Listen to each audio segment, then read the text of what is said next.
Hey everybody, we are going to go live here just a little bit early, and I'm going to just put up a little 10-second sort of video to loop. From what I've seen is that the show starts and the audience sort of builds. So I just wanted, for those of you guys that are already watching, stick around. I'll be back up in about 10 minutes here, but let me see if I can figure out how to do this. So you guys aren't just looking at me.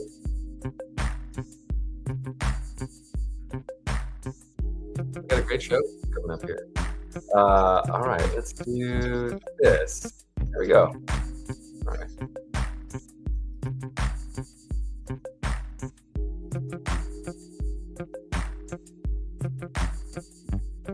I'm going to loop that. We're figuring this out slowly but surely here, guys. I don't mind making this a little awkward in this energy while I figure this out.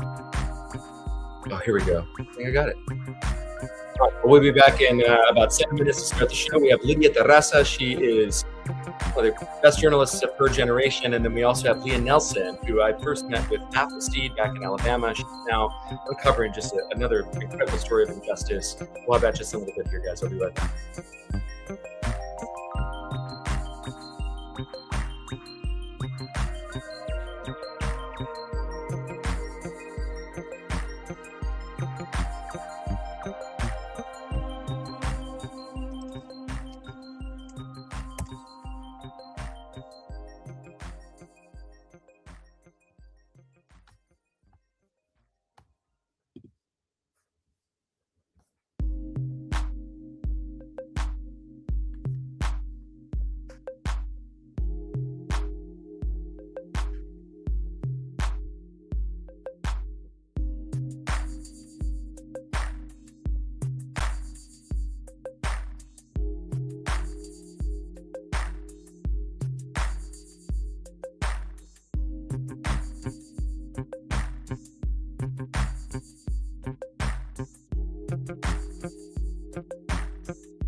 Hey everybody, welcome to the show. Let me see if I can figure this out. I'm running this by myself here today, and there we go. The music is done. We have a very, very exciting lineup here. Hey everybody, I'm Nick Valencia, host of Nick Valencia Live, founder of Nick Valencia News, and today is our new show. We are going to be covering a sort of wide range. We're going to start with immigration, something that we focus on exclusively here, and we're going to pivot as well to another topic that I'm very, very passionate about, is social justice issues. And it was a couple of weeks ago that I was in Montgomery, Alabama, and I reconnected with Leah Nelson. She used to be with Appleseed, which was a nonprofit sort of social justice group.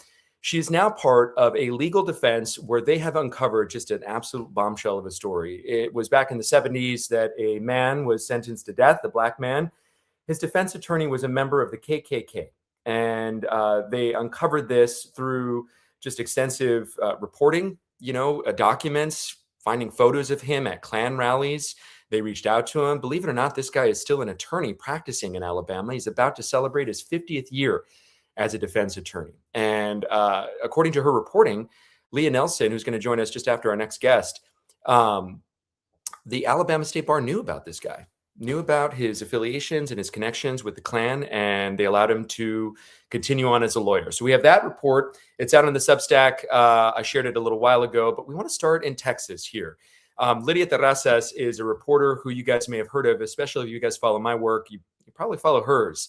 She has been just absolutely, talk about intrepid. She's been there on the ground covering a lot of what's happened to those that have been in custody, especially in the Dilley Detention Center. That's just outside of San Antonio in Dilley, Texas. And she has focused on the story of 2-month-old Juan Nicolas, among others. I want to play a quick report, something that really caught a lot of attention earlier this year, and then we'll talk to her on the other side. I'm sad to report that Juan Nicolas, a 2-month-old that was detained in Dilley, has been deported along with his mother and the rest of his family. I spoke to his mother just a few minutes ago. She confirmed that they were practically abandoned at the border. The baby is still sick. They were left there with the money they had left in their commissary, and someone actually gave them a phone in the street, and that's how she was able to call me. She's in distress. She's panicking. They were sent to the same place they fled from. So unreal circumstances. Also, it seems as though this mother and 2-month-old, they were promised potentially, and we'll get into it with the details, promised potentially a foster family, lured into Mexico. They're from Guatemala. They're not even from there. Lydia Terrazas, she joins us now live on Nick Valencia Live. Come on in here to the stage. There you are. Hey, Lydia. Thank you so much for joining us. How are you? Hi, Nick. Thanks for having me. I'm doing well. A lot going on here in the San Antonio Dilley area. Yeah, there's so much going on, and we played just one of your quick reports to camera about your coverage of Juan Nicolas. It really exploded your profile. I know you don't care about the attention. You are out there, just covering stories because they need to be covered. What's it been like having to listen repeatedly to the trauma of these individuals who have been put through these circumstances? What's it been like for you? That's actually a very hard question to answer, because I think that, for the last couple of months, I really haven't had a chance to stop and think about how I feel. It has been a lot of different cases, one after the other. I'm not sure if you've seen our report of how there was a moment in which, a dozen kids literally lined up one after the other to talk to us from inside the detention center. So there's just a lot of cases, and this has been going on for almost a year in Dilley. I've been covering Dilley since May of last year. Liam Ramos's case really put Dilley on the map, and it's been nonstop since then. So it has been difficult to be honest with you, some of the cases get to you, and it's impossible not to feel something and not to cry at times. But, we're doing the work, and we're still here. We're just playing while we were talking to you, playing one of the reports that you had, something that shocked me. It reminded me of cartel coverage when kids used to play narco y policía, and the bad guy would be the cop and the narco would be the good guy. Tell me about what you learned here about the games that are being played at Dilley. This family intended for families. So this is why you're hearing these stories. This, according to the children that have been in Dilley, is the most popular game in this detention center. A third of the detainees in Dilley are children, and they've created this game called escaping immigration, escapar de la migra, escapar de migración. That's what how they said it in Spanish. And what they do is they pick different teams, right? There are the children that are playing the role of ICE agents, and there are children that are playing the role of immigrants. And the ICE agents are supposed to chase the other children, and if the children who are immigrants, they fight back and they're able to escape, well, they made it, right? They tell me that it's some sort of wishful thinking, that they wish that when they were detained, along with their parents, they could have escaped. That they say, we imagine what we could have done different. That's one thing that I just really, really shocked me to my core, was hearing them say, you know besides being a game, we also wish that we could have done that in real life. Now, the kids who can't escape are, taken, with their hands behind their back, as parents have described it, to this the only sort of playground that's in Dilley, and they're taken up to this playground where there is a kid that plays an attorney, and there is the older kids, the bigger kids play the judge. And I think that's some sort of symbolism, right? It's the older, more authoritarian person plays the judge. That's sort of how they described it to me. And they're supposed to plead their case and hope that they're going to be let go. And they're supposed to try to lead normal lives after they get out of these facilities, whether they're the lucky ones and let out into the United States, or whether they're sent back to their homes. What do you think? Because I know you haven't just stopped at the stories there in Dilley. You've followed the stories. Part of what your success has been is not just stopping when a story is done and out of the news. You follow up. You follow, literally, sometimes travel to the destination. What's it been like on the other side to see the trauma as they're back home, quote unquote, or back where the U.S. wants them?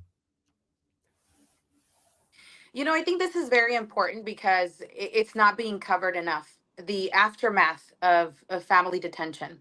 And first of all, let's talk about the families that are considered lucky because they are not deported and they're released within the United States, and they're sent, back to their sponsors or the states where they were living, that find themselves with nothing all of a sudden.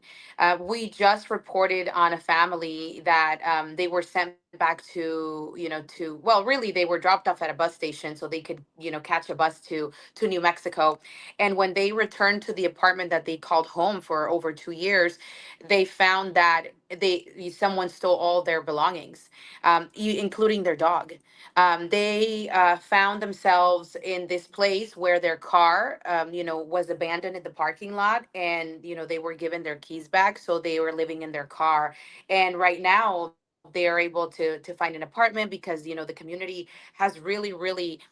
Come out and support them, and they, there's a GoFundMe. That's the same story for the kids who told me about the game. The same story for them is, their mom says, I used to have a really beautiful home. I used to have a beautiful home, and the kids had their own space, and the kids tell me, we feel like we just don't have our home anymore, which they don't. They're living with family members.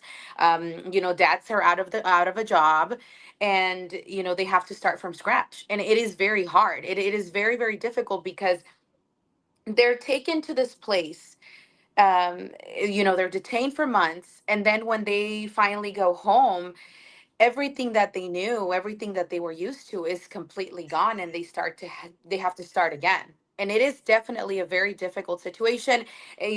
Now people that are deported, it is a different scenario, and it could be extremely tragic. I mean, look at Juan Nicolas's family. They were dropped off at the border crossing with the $190 that were left in their commissary, which had just been deposited by an organization Each Step Home, literally 2 days before they were deported. And they had to pretty much scramble and get that first hotel that was available at that time. And they said, well, those $190 saved our lives because we didn't know where to go. That's the You know, reality. as you're talking as well, Lydia, it strikes me it's a loss of dignity for these families as well. It seems to me that these are families that have gone already through this arduous journey of getting here. I know the stories. I know the stories. Most of the people that come here are coming for legitimate asylum claims, or at least legitimately for a better life. Están huyendo de algo. And so Hmm. it strikes me that here you're describing this family who has probably already been through their worst day. They come out thinking, okay, whew, sigh of relief, and they go back home and it's gone. All their possessions are gone. And I'm sure when she says she has a beautiful home, she's saying it very humbly. This isn't like she's living in this extravagant home. It's just something that she has respect for. She feels some sort of dignity as a human being. And it also strikes me, this story that you just touched on with the mariachis. I want to play a report that I followed it as well. If you guys are following our reporting, there was a group of brothers, 3 brothers, 6th, 9th, and 12th graders. And these are like some of the best of the best. Mariachi music, Hmm. a mariachi high school band is a unique American story. And there's a ton of them in the South Texas area. They came across CBP One app, passed credible fear interviews, and last week they were basically summoned by immigration officials and unexpectedly all of them taken into custody. Lydia Terrazas, who is joining us here now, she was able to speak with the boys as they were in custody. They are out now, but I want to show you this report here. Uno en cada cachetito le lucen encantadores, mi pobre corazoncito suspira por sus amores. Who is that? Tell us about who you interviewed and tell us a little bit about more of what I left out. That's Joshua Gomez Cuellar. He is the youngest of the 3 mariachi brothers that were detained in the McAllen area. um you know that was a heartbreaking but beautiful conversation at the same time. I had the opportunity to speak with their mom and the 2 younger brothers, because the eldest, 18-year-old Antonio, was actually separated. And it's important to mention that too, because as these kids age out, as it's referred to in the ICE world, they are no longer kids, according to the laws in the United States. So they are separated from their families and sometimes sent to other detention centers, which is what happened with Antonio. We're talking about an 18-year-old kid. He's still a kid. 3 brothers that are extremely talented. They are all very, very close. And so what mom, Emma, Cuellar, described to me, the scene of when they found out that, they were at a regular check-in, a story we hear every single day over and over again. They were at a regular check-in, and they were told, well, the laws have changed. And I'm quoting this. This is exactly what she said. They were told the laws have changed, and now you have to wait for a resolution on your case while you're detained. And so they take Antonio away for a little bit. And apparently they let Antonio know, you're going to be going to a different detention center because you're an adult now. He comes out crying into the room and says, Mom, Dad, I'm going to be separated. And that scene that Emma described to me was of her husband, their dad, who dropped to the ground, and he was begging and crying to ICE agents to please, please, please not take his eldest son away. He said, They I don't will do care. anything, It's like this according to emotion mom. stuff doesn't land on them, though, Lydia. They don't care about the emotion. It's almost like they want to celebrate that aspect of it. I think that, and something that other attorneys do share is that, they have these. I guess their rules. They abide by these rules that they have to follow, and it just seems like it's something that they can't bend. Their reasoning behind it when they say please, please let my son stay with us is, this is how it is. These are the rules that we have to follow. Eventually, and I want to make this clear because there is now what I call a script that DHS has. This is what I have seen over and over again, right? We request information from the Department of Homeland Security about an arrest or detention, I should say.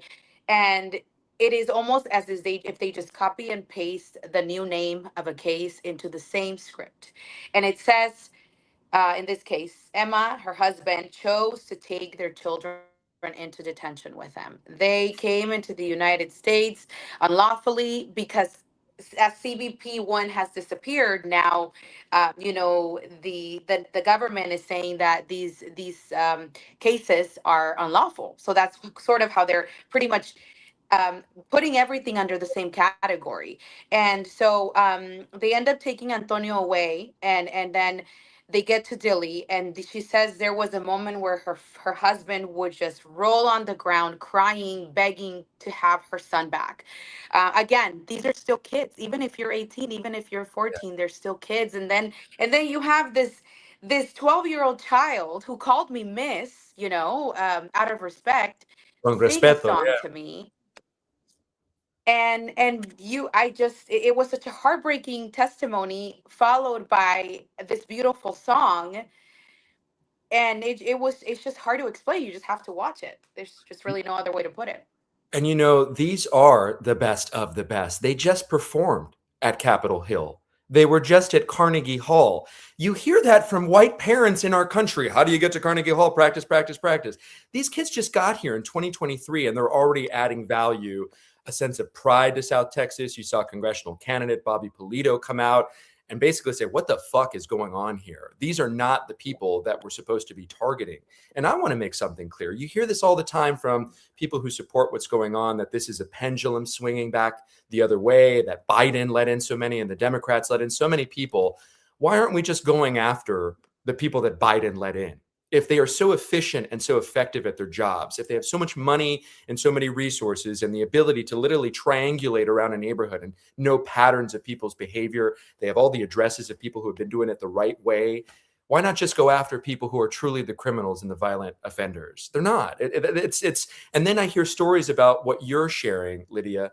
How has it been being a Latina reporter, knowing that you have todos tenemos un tío o tía que apoya a Trump or somebody in our circle that we know? It's not so surprising to us, How has it been like to have those conversations, knowing that you are a primary source, you are talking directly to these individuals? It's not like you're going at the dinner table. No one can accuse you of saying, oh, where did you read that? You actually saw it. What's that been like, having the conversations with people in your life who support this? Well, you know what? I think that the fact that I'm there, boots on the ground, is always important, because I think that makes a huge difference in when you're explaining how the system is working right now. It does give me more credibility, being able to say, well, this is what I saw.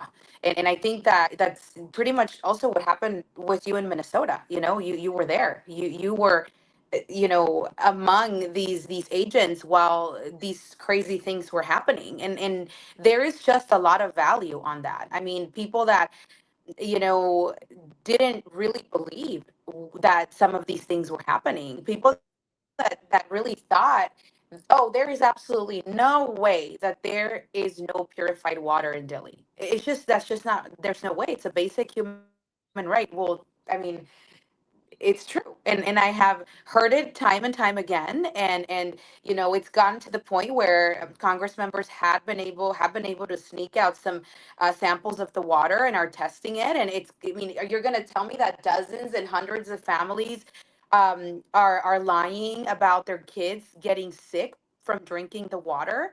I mean, we are seeing it, just like we see outside where or even during the protest at Dili, the one protest that happened on the outside during Castro's first visit. I mean, we saw how quick the Department of Public Safety here in Texas acted, because we're talking about a state that is working very, very closely to Trump policies. So, I mean, I've seen it, and being there and speaking to people does really help. Being able to actually talk to the people on the inside and Yeah. hear about these stories, it has really helped to. Oh, I think we're losing Lydia's connection here. Oh no. It I really think I'm does. back. Okay. It really does help, though, what you're doing. And I only had one more question. I mean, you have helped really put a light on things for people, galvanize people in a way that, like you said, they didn't think it was as bad as it was. And they see you reporting. We see you following the 2-month-old. We see everything that you're doing, Lydia. You know, it's just amazing work. And I know that you're doing it because you believe in journalism as an active service. The last question I have for you is, what do you wish people were asking right now that they aren't? Well, truly is. I mean, right now I just saw during the presser yesterday where members of Congress that visited Dilley were speaking here in San Antonio. They talked about the one teacher that is at Dilley, right? The one teacher that is responsible for teaching or educating hundreds of kids of all ages. And this is gaining traction right now. And people are like, "Oh my goodness, I can't believe this is happening." We've been talking about the fact that there is one educator in Dilley for months. And I think that people just really need to be asking themselves, what if it was my child? Because I really do believe that every single person is just moments away from becoming a refugee. I truly believe that we are all just moments away from being in this situation, because we've seen how quickly these policies have changed in the United States, and it happens in other countries. So it really, we're only moments away from being in the same situation, in the shoes of these kids. And all I'm saying is, look, let's say that DHS is arguing, yes, maybe Juan Nicolas's parents came here and they shouldn't have tried to come in, even if they did ask for asylum as soon as they crossed the border. They shouldn't do that because we don't want people here. Let's say that's what they're that let's say that's it, right?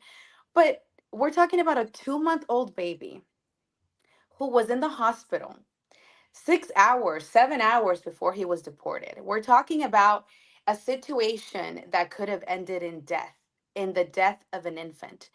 We still have to remember that there are these basic human rights that we have to consider. And Juan Nicolas is only one of so many kids who have been taken to hospitals from Dilley. That is now, we're now uncovering these stories. I just want people to ask themselves, what if it was my child? What if it was my niece? What if it was my nephew?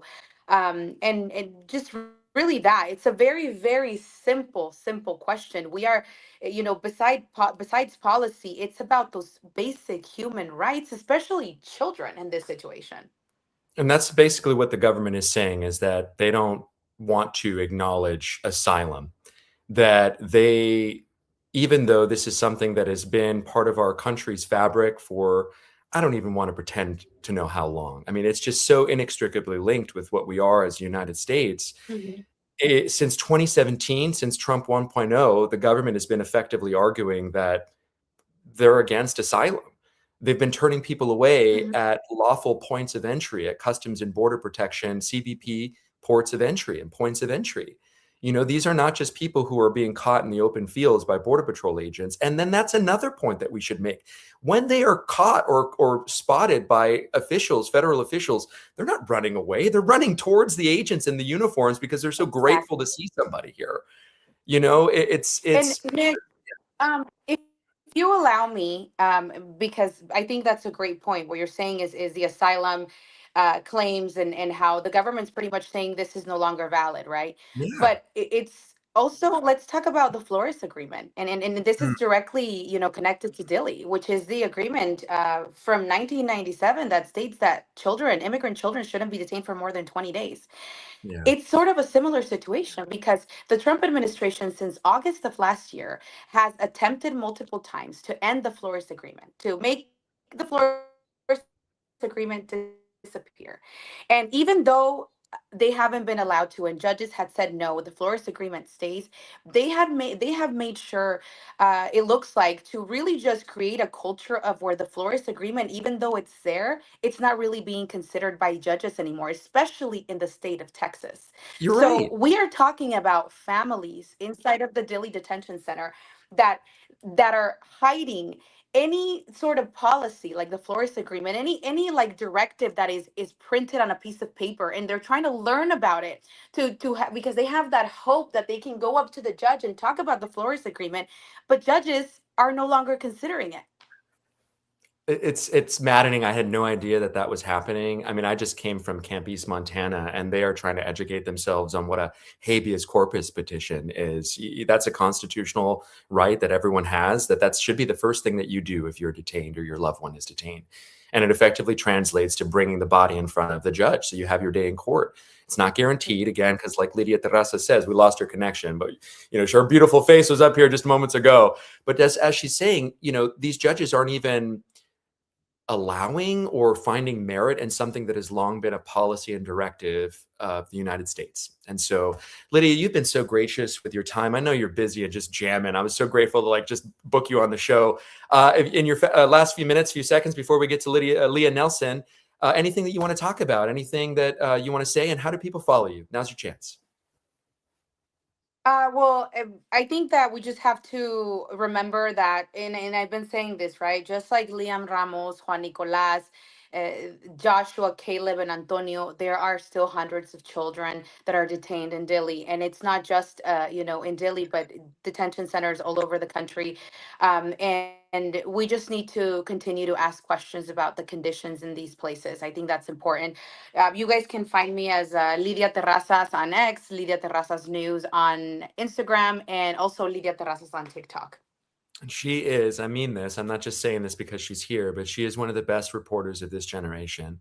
I remember, I guess it must have been 8 or months ago now, maybe 6 months ago, when I was starting to trend up, and you said, that's going to be me one day. And look, everything that you post now, Lydia, it's got thousands of likes. Congressman Castro is reposting you. You're informing the public, and there is no ego that I sense from you. I don't know you. This is the first time that we've had a conversation, but just please keep going and do whatever you need to do to take care of yourself. Because I know that this is a lot to handle. You are literally part best friend, part therapist, part journalist, part friend, so we're human beings first. So Lydia, the invitation's open. You could always call me, connect with others. Just, make sure you take care of yourself, because we need you out there. We need you doing what you're doing. So God bless you, Lydia. Thank you so much. Thank you, Nick. Thank you so much. And it's been great to connect with you. I admire you very much. And I just want to say that one thing you said recently was that journalism is a public service. And that's something that I have been living by since I became a journalist. And it was really, really good to hear it from someone like you. So thanks.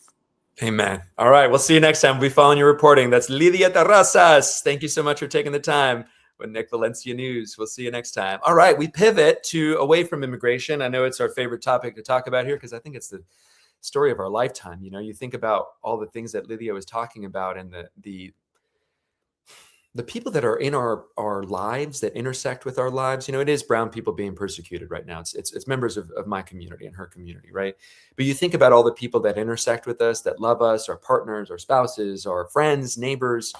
The trauma is rippling now. This has gone on for a really long time. And so it's going to go on for even longer. We have a whole rest of Trump's presidency and a lot of Republicans who are really sort of globbing on to this being the way. No. We pivot away, though, from one social justice issue to another. Leah Nelson is somebody who I met a couple of years ago when I was investigating the Southern Poverty Law Center and claims and allegations that were being made of sexism, misogyny, just sort of mismanagement of that organization. She was not with the SPLC, but she was investigating that.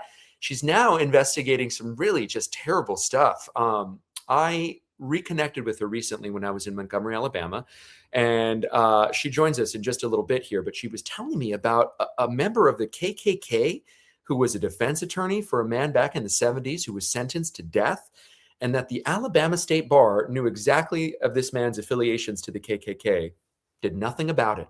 And this man, you would think, okay, we're talking about him because he's dead or because he's, we've uncovered this. He's alive. He's still in Alabama, and Leah might correct me here, but I believe he's about to celebrate his 50th year as an attorney practicing. Leah Nelson joins us now live on Nick Valencia Live. Hey, Leah, so nice to see you. How are you? It's great to see you too. I want to just make a really quick correction. We met over Brookside. Brookside, Alabama was this little tiny town up in Jefferson County that had half of its police force, or half of its city budget was fines and fees. And we met in a park out there to talk about what that meant for the people of the town and the police. But it's so great to see you again, Nick. I'm conflating two stories. I remember I was going from SPLC right to that Brookside Police Department, and they had like those Bearcats and like all those like cool they had a tank toys. And it's like, okay, they had a tank. How did you get the tank? Oh, because you're flagging and spotting people that are black driving, and you're pulling them over and giving them tickets, right? You have been fighting for social justice. Tell us how you uncovered this story. Where did that start? Well, I moved to Alabama 16 years ago to work for the Southern Poverty Law Center, actually covering hate and extremism. I just heard a little bit of your talk with Lydia, and I also have a journalism background. It's so lovely to be in a conversation with someone who understands how public service journalism works. So I moved from Brooklyn to Alabama very idealistically. I was going to cover hate and extremism, and I did for 2 years in the building at SPLC. But then I moved on and became a paralegal at the Federal Defender Office, and that's when I first learned about Rocky Myers' case.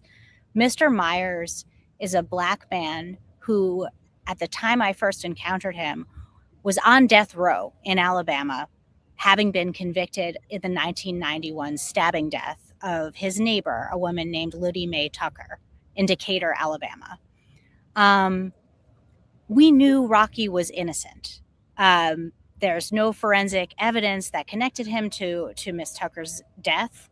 And I think for me, the most compelling piece of information was she called police before she died, and she described the person who had stabbed her. But she knew Rocky. Now, if my neighbor stabbed me, I would say, Jeff stabbed me. It was him. Right. Yeah. She gave a physical description of this man. She didn't say who it was because she didn't know who it was. Witnesses later recanted. The people who put Rocky at the scene of this crime recanted their testimony, said they'd been pressured to do it. One of them had gotten a deal from police in exchange for fingering Rocky. And all of this added up last year to a commutation of Rocky's sentence. He's no longer on death row. But he's still serving life without the possibility of parole. And so in order to get any movement on that and to change his circumstances, we needed to develop new evidence to explain how it could be that he was convicted of this crime in the first place. The procedural history of this case is incredibly convoluted, but suffice to say, he's been abandoned by a lot of lawyers in his time. So we needed to start from scratch with something different. And what came up was the attorney who represented him at trial, who was appointed as his defense counsel, a man named John Mays. This guy right here that we're looking at here. And tell us the photo. This connects him to the Klan. It doesn't just connect him. From everything I can tell, John Mays, who is indeed still practicing law in Decatur, Alabama, was a leading member of the United Klans of America, which from 1961 until its demise in 1987 was arguably the largest and most violent Klan faction in the United States of America. They were linked to the 1963 bombing of the 16th Street Baptist Church right here in Birmingham. Wow. Their members shot and killed a civil rights worker named Viola Liuzzo after the Selma to Montgomery March. Mr. Mays appears to have joined them shortly after he passed the bar in 1977, and very quickly started representing them in civil matters, in criminal matters, traveling the Southeast, speaking at least 9 Klan rallies or cross burnings that I was able to find in newspapers. He represented them in 1987 when the mother of a young man who was lynched by UKA members, United Klans of America members, her mother sued the Klan for wrongful death. John Mays defended them and he lost. The Klan lost all of its assets, and John Mays seems to have walked away and started a law office. 5 years and 1 day after he lost it all for the Klan, he was appointed to represent Rocky Myers, a black man accused of killing a white woman. He took the case, he lost, and now Rocky's in prison for the rest of his life, having been represented by someone who is very closely associated with the Klan. Yeah, you think a black man's going to get a zealous defense from a Klansman? I do not. And he didn't. And look at what the result was. What does Rocky say to the kind of defense or to what happened there? I mean, you've spoken to him. What does he say now about all this coming to light? Rocky is someone who sees the best in everyone. He has a really, really hard time wrapping his head around the fact that his lawyer was not there for him.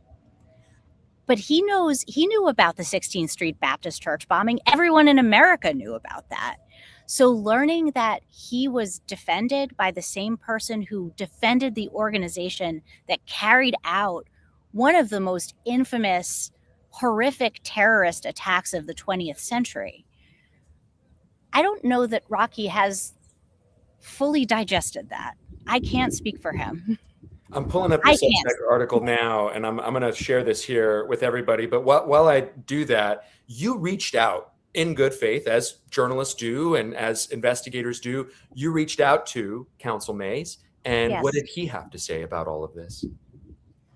We talked for about an hour and a half in July, and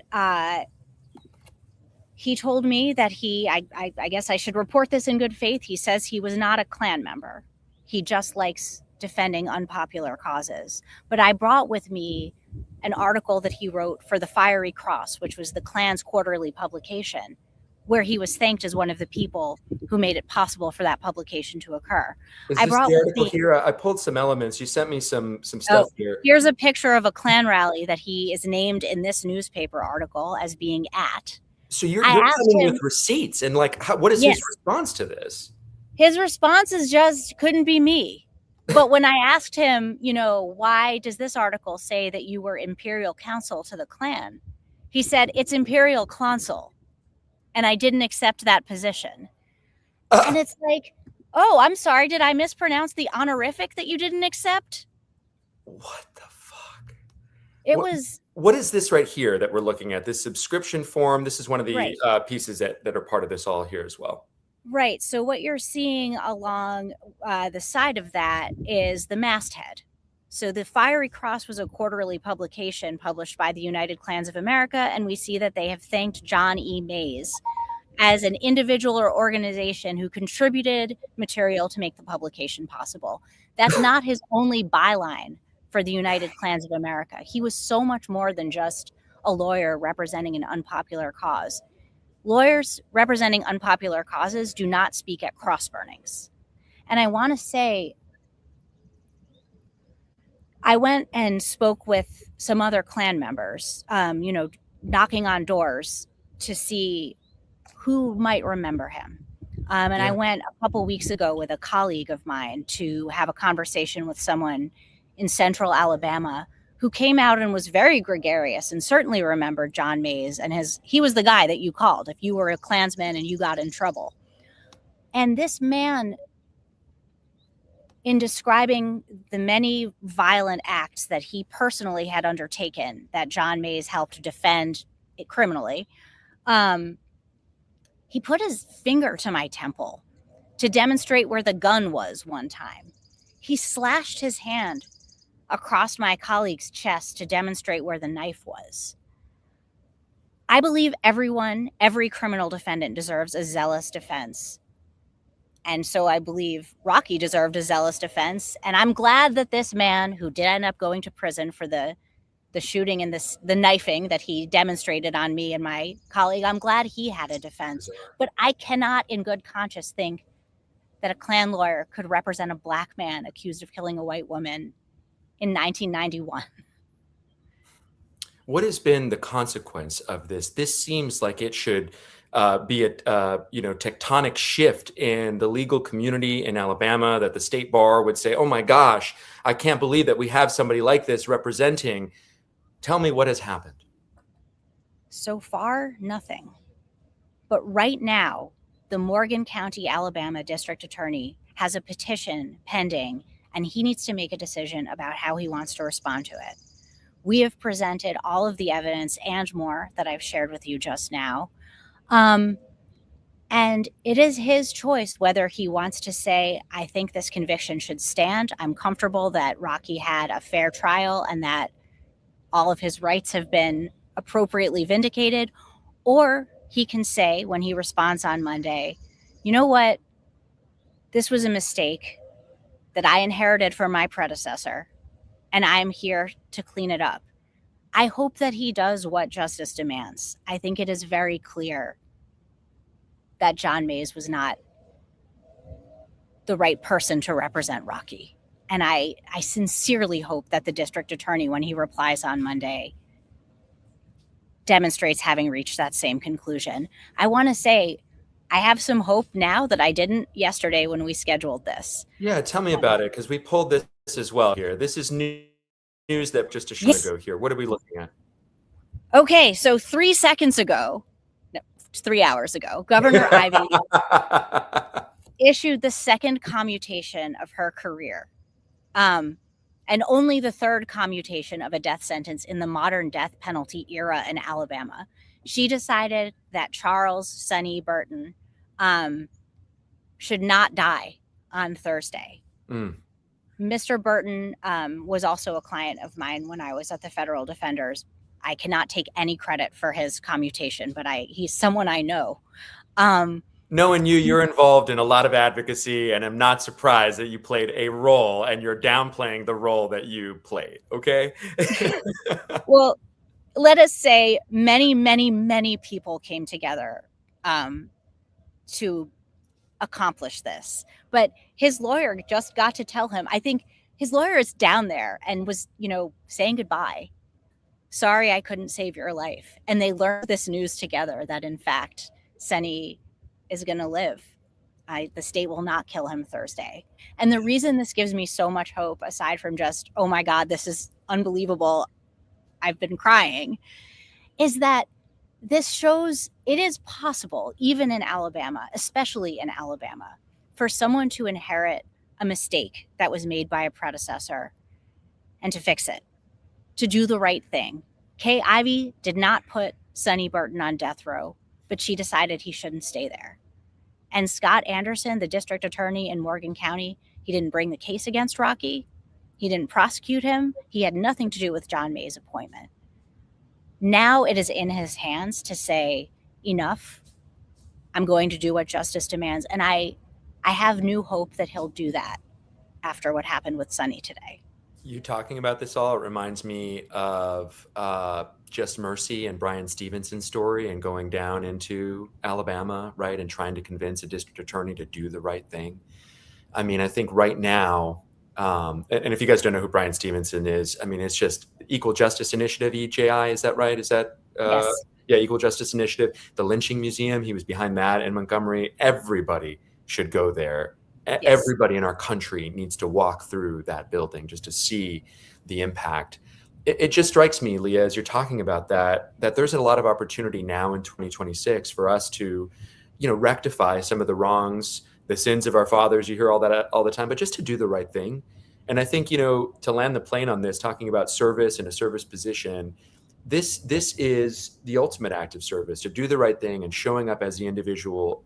You need to be strong right now and resilient. Individuals need to be strong and resilient right now. And I think eventually every single one of us is going to have to play our part. What's this like, though, being on the other side, knowing that you're going against this tide in Alabama? There's a lot of people watching this from California. A lot of people watch it on replay. There's that stereotype people have. It's unfair, but it exists, of what Alabama is, backwards in the justice system. Of course this happens.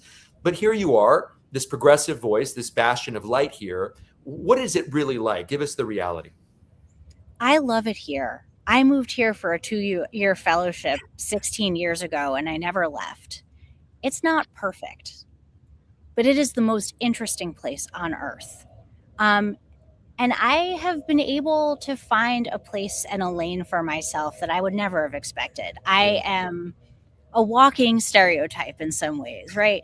I went to Columbia. I am Jewish. I am from the Northeast. Like, it's embarrassing. But there's a place here, even for me. And the people here are so brilliant, like the ones who are doing the work and who I have the privilege of working with. Rocky Meyer's legal team, Casey Keaton, his lawyer of decades until he got off death row. Mitch McGuire, his lawyer now. Miriam Bankston, his investigator.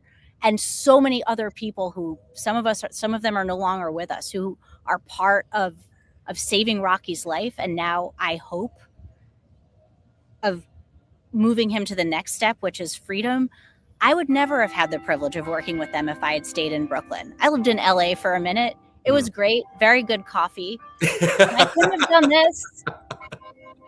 I wouldn't be anywhere else. Hey, look, there's some good coffee there too, right? I mean, yes, you're on the front lines of really something that matters so much. You've worked with Dr. White at Alabama State University. We're talking about Robert White, who's like the keeper of civil rights history in Montgomery. Yeah. There is a treasure here. There are people you would meet nowhere else. There is history you would encounter nowhere else. There are opportunities to step up and use whoever you are, even if it's the wrong person. And I promise I am the wrong person to walk into any room in Alabama and matter. But sometimes I get to anyway, and that is remarkable. It's why I stay and why I'm choosing to raise my kids here. And I see this remarkable intersection between what we can learn from the civil rights history in Alabama from people like Dr. White. I talk to him regularly, probably not as much as he would like me to talk to him. I can't answer every call, Dr. White. I love you, brother. But it strikes me as something that I can learn from someone like him. So selfishly and individually, he's a resource for me for what we can do and I could do now as a leader in my community to step up in this moment, because there's a moment to meet. And I guess, with the little time we have left, what's your charge for the people that are watching here? Or oh my goodness. Sorry, there's my charge for the lawnmower behind me is this is very bad timing. Well, how about that? We wrap it up here. What's the charge for the people that are watching that really believe in this social justice mission and this cause? Call or email or send mail to the District Attorney of Morgan County, Alabama, and urge him to take a look at the petition that is pending right now. Urge him to look at the facts and do what justice demands. And when you do this, remember, he inherited this mess. He did not make it. He didn't arrest Rocky. He didn't prosecute him. He didn't seek his conviction, didn't ask for the death penalty. He has received what I'm sure is a very complicated and unwelcome complication in his life. He has the opportunity to do the right thing. Ask him the way that you would want to be asked if you were in that position. If you knew that saying yes to Rocky's request would mean reopening a wound for a victim's family that feels like this case is settled and will now feel unsettled. So please do ask. But when you ask, understand that even though we need him to do the right thing, it's hard for him and it's understandably hard. So ask with kindness in your heart. Thank you for leading with love and tolerance, Leah. I mean, you are such, I believe in energy. I really do. And I love the energy that you bring to the rooms that you are in. It was so lovely to see you in Montgomery, and really keep up the work. We're going to continue to amplify this. I'm going to put out this story here because it's shocking that no consequence, that this guy's still out. Like, I understand. I know. Oh, yeah. Read Lee Hedgepeth. So Lee Hedgepeth is the reporter who wrote that Substack. He's amazing. You should follow him on all the places. And if you want to, Lee Hedgepeth, and I'm Leah Nelson, Leah A. Nelson on all the places. Leah Nelson, thank you so much for taking the time with Nick Valencia Live. I really appreciate you, and we'll talk to you very soon. All right. Take care, Nick. Take care. Leah Nelson. What a story here. And I just want to put this story back up because it is just absolutely crazy. It's on Substack right now. If you just type in Google, Leah Nelson, Substack, on the advice of Klansman, a look under the hood of Alabama injustice, a story of Rocky Myers, a Black man who was sentenced to death after being represented at trial by John Mays, a court-appointed attorney long affiliated with the Ku Klux Klan. Lee Hedgepeth is, I probably mispronounced that name, Lee Hedgepeth, there we go, the author of that report. Leah, part of the council here, and just phenomenal interview there. Thank you so much to Leah again for taking the time with us. That wraps up our show here, guys. From detention stories to uncovering Klan defense, exposing layers of injustice. We focus a lot on social justice issues here. And there's a lot of intersection happening right now between the persecution that we are feeling as Latinos in this country and what people that are not a part of our community have gone through. I don't think there's anything new under the sun. And I think what we are going through is something that the Black community has gone through for 400 years. I make the comment here a lot on this show that Black women have wet nursed this country for a long time, and they are the backbone of the Democratic Party. I think there are some people in our community who may have risen to the top of this country as families rise and fall in America, and they forget the sacrifices made by their ancestors to come here. And I think it's really easy to do that. It's really easy to pretend that things didn't happen before you and that nothing is going to happen after you. We have this disease of individualism where we think sometimes that everything stops at us. I know I have experienced that in my life. But I think right now, more and more people are understanding that when your loved one hurts, you hurt too, right? Like, something doesn't have to impact you directly for you to feel empathy about it. And I am exposed nerve ending sometimes. I feel like I'm just this raw emotion walking around. But also, I really feel like what we're doing is an act of service and something that helps people understand what's happening. And today you were introduced to two just badass women who are shining the light on things that need to be understood and need to be exposed. Lydia Terrazas is working tirelessly along the U.S.-Mexico border in and around the San Antonio area as well, bringing us the stories of those who have been impacted by President Trump's mass deportation policy, those who are in custody, those who get deported, following those stories at any length and doing whatever it takes to get there. That clearly, I know she didn't really talk about it, but I'm sure that's having an impact on her. She's doing it anyway, though, because this is an act of service. Leah Nelson, man, she is so bright and she is so esteemed, what a pedigree. She could be working anywhere, any big city. She could be working in New York City, I'm sure, back in her hometown of Brooklyn. She's in Montgomery, Alabama, fighting the fight and taking the fight to the front door of injustice. I know there's people that are watching us from the West Coast, people that are watching us on replay from California, Los Angeles, New York, big cities. I'm guilty of it too. When you think of Alabama, Alabama, of course, shit like that's happening there. Of course, there's a Klansman that was an attorney and now he's, still working. Think about all the people that are not uncovered or that the expose hasn't been done on them yet.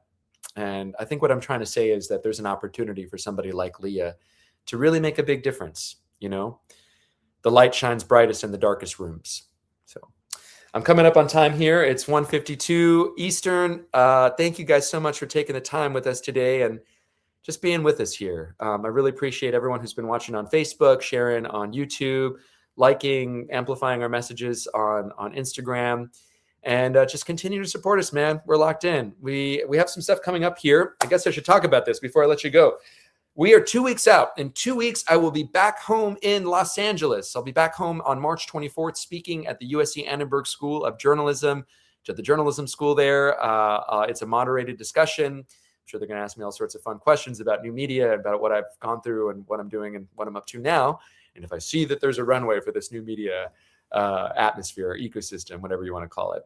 So I'll be back home March 24th. And we are also, that's going to happen in the daytime. March 24th, USC. At night, we're hosting a meet and greet. We will be at the Montebello Food Hall on March 24th at 6 p.m. local with some interviews, a live meet and greet. We're going to be hosting this show here live from Montebello. We have Father Greg Boyle. We have Gustavo Arellano. We have Alexis from Foods and Medicine. And I'm also expecting, hopefully, Danny Trejo. We've also reached out to Gabriel Iglesias, Fluffy, aka Fluffy, the guy that sells out Dodger Stadium.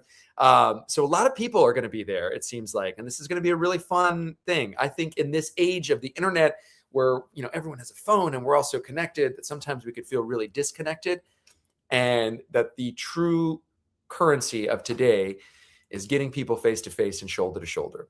I think as I kind of got this idea in Miami when I was at the Knight Foundation. I was there with Noor, who's just a phenomenal journalist. I love her work.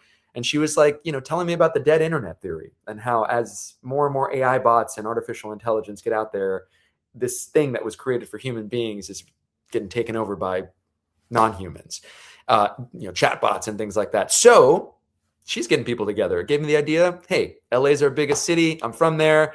I want to see you guys. I want to meet you guys. I want to, give you guys hugs. We're going to have merch. We're going to give all sorts of stuff. It'll just be me. Rach won't be here or be there. The kids won't be there, but it will be me. I will be there. And if I'm enough of a draw, hopefully you guys show up. There's also those big names here. Father Greg Boyle, Gustavo Arellano, Alexis from Foods and Medicine. And we are waiting on confirmations from Gabriel Iglesias, Fluffy, as well as Danny Trejo, Machete. So cool stuff, guys. Thank you guys for taking the time with us today. Thank you guys for everyone watching it on replay. And as always, thank you for making us helping us make truth go viral. Have a great day on purpose, everybody.